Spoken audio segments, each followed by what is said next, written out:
Shalom aloha. So I received a couple messages last week from people that they wanted to know more about the Aquarian age. So as you know, humanity is entering into another global cycle, 2,000-year-old global cycle. So we're leaving behind the Piscean age of the last 2,000 years and moving into this new age of Aquarius. And this is why we're seeing all this change out in the world. We're all still in flux. Humanity is like a tray of muffins, right? We're all still cooking in the oven. We're not quite done yet. So how do you know when this new consciousness is emerging and anchoring into the earth plane? So I want to explore the main qualities of the Aquarian age and focus on one per video. So you have a deep understanding of what we're to embrace in order to transition into this new age, right? All of our old ways will no longer work. And you're probably seeing that in your own life right now. So let's look out in the world right now, this week in 2022, right? And look no further than the Canadian Truckers' Freedom Convoy. Have you been following this? If not, do a search on YouTube and you'll find lots of content, and look for coverage from boots on the ground rather than the corporate-owned media. So as a side note, this freedom movement began on January 23rd, 2022, one day after the real energetic New Year. So remember, this is when the sun moved around to the very beginning of the mandala, to the 41st hexagram. And the 41 is the start codon for all new experiences. So we've begun a new year cycle of human experience. And you've probably begun something new yourself since January 22nd, even though you may not be conscious of what you've set in motion. So let's look at this freedom convoy from a spiritual perspective and how this fits in with the Aquarian age and Aquarian consciousness. So of course, there are many layers to this, but for this video, we're going to zoom in on one aspect of the Aquarian age, which is friendship.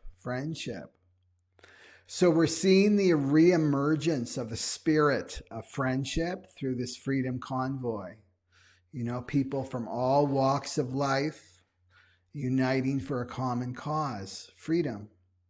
So images of people on overpasses, on the sides of highways, right, showing their support, right? And it's bitter cold in Canada right now. I checked, it's -4 Fahrenheit in Ottawa. This is the capital of Canada. So it's not some cakewalk to be out in this kind of weather. But people here, they're not angry, right? They're joyful, they're happy in their solidarity. People are writing letters to these truckers. They're baking cookies. They're bringing food to the truckers. They're supporting them with money, right? There's lots of crying. Both men and women crying at these images from all around the world. It's touched so many people around the globe now. And it's not stopping. It's built a momentum. So such is the power of love and friendship. Such is the power of humans acting in a selfless manner, right? Not just freedom for me, but freedom for all. So this event is showing us that within the collective unconscious of humanity, the spirit of friendship is being born again. This event is being fueled by the spirit of friendship. Right? A quality of the Aquarian age. So friendship is kinship. We're related not by blood, but by spirit. We're one human organism. That's the truth. So let's look at the shadow consciousness to learn, right? Compare and contrast. So in the last 2 years, the shadow consciousness has been attempting to break the human spirit. So behavior that goes against our human nature.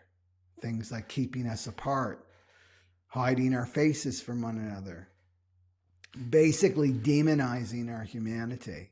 No hugging, no touching one another No gathering, no caring for one another, no supporting one another, right? Making up laws and rules on the fly to suit this agenda, to break the human spirit. So remember that man's law is fickle and changes with the times, but divine law never changes. So as spiritual beings, we must obey divine law, even if it goes against man's law, which it often does. So even the shadow consciousness is necessary to wake us up. So is the shadow consciousness breaking the human spirit, or is the shadow consciousness helping to liberate the human spirit? So I see a lot of silver linings in this big black cloud that's descended upon this earth. For one thing, we don't appreciate something until it's gone, like true friendship. And I'm sure you've lost a lot of friends through this since 2020, through this experience. I have, right? So let's explore this archetype of friend. So let's just look at it. So what makes a good friend? Well, loyalty. A true friend is walking into the room towards you when everyone else is walking out. A true friend doesn't take off at the first sign of trouble. No matter if you screwed up and you made a bunch of mistakes, a true friend stands beside you. A friend can't save you from your karma, but they can sit beside you as you go through it. A true friend reminds you of who you truly are when you forget. Number 2, trust. You can be vulnerable with your friend. You're not afraid to open your heart and express your fears and your doubts and your pain to a friend. A true friend doesn't judge you or use your vulnerability against you, right? You don't have your guard up or become defensive around your friend. You trust your friend with your heart and vice versa. Number 3, giving and sharing. This is caring for your friend, right? Without any expectation of return. It's sharing your joys, your victories, without fear, jealousy, or competition, right? And you celebrate their successes because it doesn't take any of your light away. A candle that lights another candle does not diminish its own light. Friends want to share the good stuff in their lives too. So it's the generosity of spirit that makes us abundant and prosperous. Honest communication. This is open and direct communication. Not saying what you think the other person wants to hear, but communicating from your own authentic self. Communicating from your truth. There's no manipulation or secret agenda, just honesty. And communication isn't just about speaking, it's about listening too. And it's very healing for a human to be truly listened to and heard. You know, when your friend is fully present when you speak, not interrupting, just listening, it's very healing. Not distracted by their noisy mind, but fully present. And number 5, consistency. So for the Aquarian age, our new approach to people in our lives, all people in our lives, is friendship. The spirit of friendship comes from the frequency of love, and this can stir up the shadows in others. People covered in shadow, they don't trust love and friendship, and they'll project their shadows onto you, like suspicion or dishonesty. What does that person want from me? Basically, it's their own fear of opening their hearts and getting hurt. But you know, in my own personal experience, when I commit to come from a place of love, the frequency of love, when I'm consistent in my approach, love works on that person. I don't have to do anything. One can only resist love for so long. It's that powerful because it's the truth, the capital T truth, which will be the only thing that remains. So people steeped in shadow, they can't really see you. all they see is their own shadow projected on you. And this is the great delusion.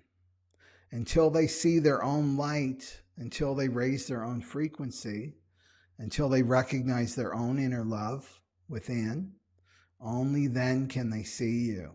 So you can't take it personally if people react to you coming from this frequency of friendship. And the world is waking up from their coma, right? Their eyes are opening, and then they'll be able to see the true frequency of people. They're going to see the true frequency of these false leaders. And just a reminder, any leader that's encouraging any kind of division and fighting, they are not a leader. They're not worthy of the honor of the name leader, right? So you have to discern with people what consciousness is driving that human being. Is it coming from friendship or is it coming from shadow? So as a humanity, we must come together in unity as friends, not fear one another or demonize the other or project our own unintegrated shadows on each other, right? And imagine a world, just for a moment, imagine a world where we're all coming from the spirit of friendship. You know, our whole world is built on fear, the fear of one another. That's all changing for the Aquarian age. So this convoy experience is showing us the power when we join hands and link arms to achieve a noble divine goal, such as freedom. So for the Aquarian age, all of our relationships are evolving. Our romantic sexual relationships will also be rooted in friendship first.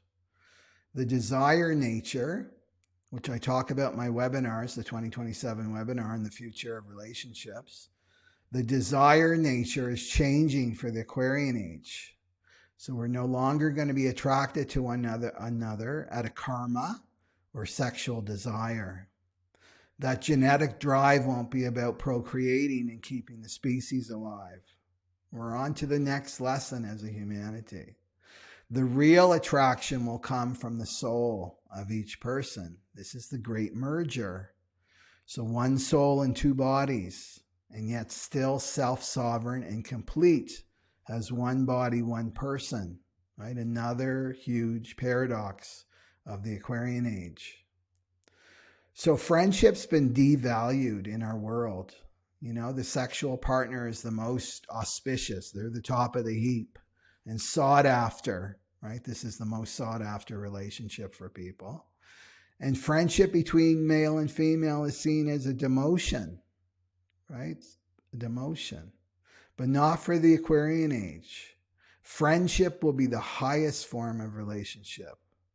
The foundation, and then the sexual relationship will be built upon that, if that's in your destiny. And sexual attraction comes and goes, but friendship remains, and it's longer lasting. So we're going to see more, right? A lot more true friendships between men and women. And this is another sign that the Aquarian age is here. We're learning to love one another, right? And also to like one another. Sometimes it's easier to love someone than like them. It's not true. Have you seen some of these couples nipping at each other, right? They don't like each other, but they love each other, right? We're moving out of that paradigm. We're healing the world of separation through the archetype of the friend. So let's bring it to you, the individual. Okay, to be a true friend to another, or even attract a true friend to you, what do you have to do? Well, you probably guessed it, right? You have to be a good friend to yourself first. You have to like yourself. Do you even like yourself? Would you want to spend time with you? Do you enjoy your own company? So here's what's helped me. Just a hot tip off the top of my head here. I try to be a good friend to my future self. Sometimes when I'm tired and I just want to go to bed and I see that pile of dishes, I say to myself, you know what? My future self would really enjoy not having to see that pile of dishes in the morning, right? Moving it all around, trying to make my coffee. So I do it for my future self. And then often I'll forget. And then I wake up and think, oh, I so appreciate that those dishes got done by my past self, right? So your greatest friend that you'll ever have in your whole life, in any lifetime, is your own soul. So your soul will guide you. And all those qualities I listed before, like loyalty, trust, giving and sharing, honest communication, and consistency, they all apply to your soul. So you have to be BFFs, right, with your soul first. So in order to like yourself, you have to know who you are, right, and who you're not, and how you operate. And these are my recorded readings. These are what they're all about. They show you what you need to cultivate, right, in order to really nurture your uniqueness. What foods you need to eat, your environment you need to be in, how your brain works, what you're supposed to see out in the world, how to make your decisions, all based on your human design chart that's unique to you. It's still $25 off because I really want to get this information out to people. So you can order yours today, and it's over 1.5 hours long. And also my mother wound and father wound webinars. You can get both of them for $99. And that's over 16 hours of content, including meditations. So if you know you need to do some healing work and forgiveness work around your earthly mother and father, I would suggest that you pick those up. Okay?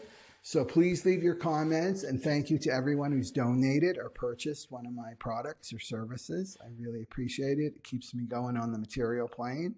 And thank you for liking, subscribing, and sharing. And you can follow me on Telegram, Instagram, Odysee, and Facebook. And I'll see you in the next video.